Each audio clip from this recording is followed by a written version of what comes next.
រំលឹកអនុស្សាវរីយ៍កាលពីនៅតូចធ្លាប់តែជិះកង់ទៅសាលារៀនជិះកង់ទៅទិញនំអីអញ្ចឹងណាវាជារឿងធម្មតាប៉ុន្តែឥឡូវវិញពេលដែលយើងជិះកង់ដើរលេងតាមកោះអញ្ចឹងហើយគឺមានអារម្មណ៍ថាអត់ធម្មតាទេដោយសារតែពេលដែលយើងជិះទៅមានអារម្មណ៍ថាយើងបានទៅដើរលេងនៅកន្លែងមួយដែលដាច់ឆ្ងាយពីទីក្រុងមែនតើហើយកោះដែលខ្ញុំបានជិះទៅលេងហ្នឹងគឺកោះដាច់តែកំពុងតែ on trend មែនតើនៅកន្លែងហ្នឹងយើងអាចជិះទៅហាងកាហ្វេយើងអាចជិះដើរលេងតាមភូមិមើលទេសភាព view point នៅកន្លែងនេះស្អាតដោយសារតែយើងមើលទៅឃើញអាគារខ្ពស់ៗមើលឃើញទឹកទន្លេប្រៀបបីដូចជាទឹកសមុទ្រអញ្ចឹងវាលើថាស្អាតម្យ៉ាងជិះកង់កណ្ដាល5ថ្ងៃអញ្ចឹងទៅហើយបន្ទាប់មកខ្ញុំក៏ធ្វើដំណើរជិះទៅក្នុងភូមិដើម្បីស្វែងរកអីញ៉ាំជិបចប់អញ្ចឹងទៅណាជិះចូលព្រៃជិះចូលអីទៀតមកដល់កន្លែងញ៉ាំអីមានទេសភាពស្អាតអីមែនតើហើយក៏បន្តដំណើរទៅកោះមួយទៀតគឺកោះអុកញ៉ាតៃនៅខាងកោះអុកញ៉ាតៃវិញក៏ស្រស់ស្រាយដែរដោយសារតែមានកន្លែងមួយដែលជាតម្បាញសោតដែលគេមានបង្ហាញពីដង្កូវដែលគេយកទៅធ្វើជា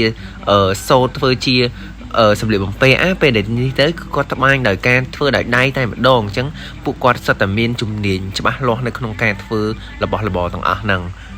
អញ្ចឹងយើងអាចដើរមើលពីសង្វាក់ផលិតកម្មយើងអាចសួរនាំពួកគាត់បានបើយើងឆ្ងល់អីយើងសួរគាត់ទៅហើយនៅកន្លែងហ្នឹងក៏គេមានដាក់បង្ហាញលក់នៅវត្ថុអនុស្សាវរីយ៍ផ្សេងៗមានដូចជាកម្ម៉ែមានដូចជាកសែងមានអីផ្សេងៗដែលធ្វើឡើងដោយដៃអញ្ចឹងណាទេសភាពនៅហ្នឹងគឺស្អាតខ្លាំងមែនតើពេលដែលខ្ញុំចេញមកវិញគឺថ្ងៃរៀបលិចហើយយើងមើលទៅគឺឃើញស្អាតទេសភាពទីក្រុងអញ្ចឹងណាហើយនេះវិញគឺជាកន្លែងខ្ញុំជួលកង់ជិះនៅកន្លែងហ្នឹងគឺកន្លែងគាត់រុះរាយខ្លាំងមែនតើ